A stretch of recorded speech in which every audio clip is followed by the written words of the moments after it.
Jangan lupa subscribe di YouTube channel Metro TV News dan juga nyalakan notifikasinya.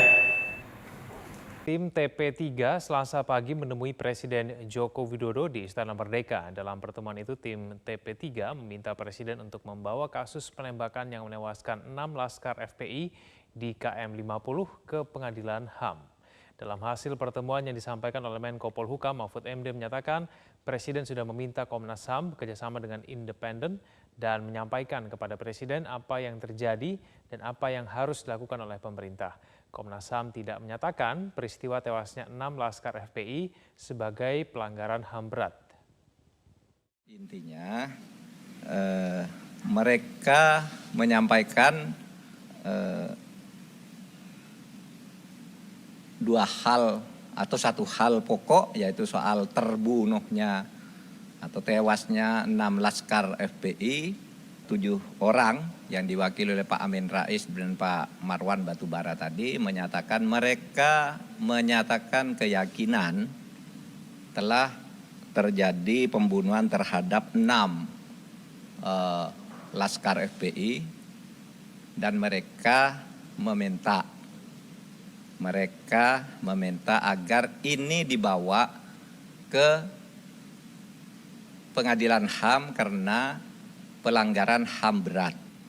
Lalu Presiden menyatakan bahwa Presiden sudah minta Komnas HAM bekerja dengan penuh independen dan menyampaikan kepada Presiden apa yang sebenarnya terjadi dan apa yang seharusnya dilakukan oleh pemerintah. Dan Komnas HAM itu sudah memberikan laporan dan 4 rekomendasi.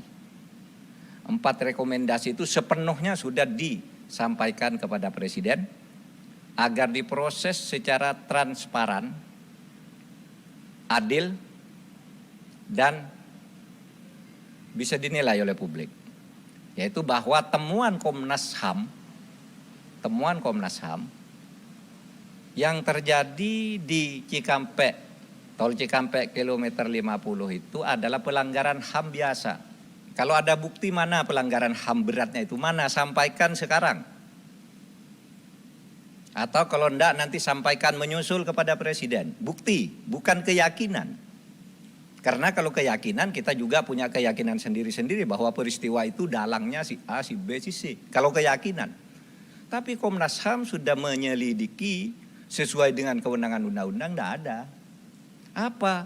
Pelanggaran HAM berat itu 3 syaratnya. 1, dilakukan secara terstruktur. Itu dilakukan oleh aparat secara resmi dengan cara berjenjang. Struktur itu berjenjang. Harus targetnya bunuh 6 orang yang melakukan ini, taktiknya begini, alatnya ini, kalau terjadi ini larinya ke sini. Itu terstruktur. Sistematis. Ya, terstruktur sistematis. Juga jelas tahap-tahapnya. Perintah pengerjaan itu pelanggaran HAM berat, masif, menimbulkan korban yang meluas. Kalau ada bukti itu, mari bawa, kita adili secara terbuka, kita adili para pelakunya berdasar Undang-Undang Nomor 26 Tahun 2000.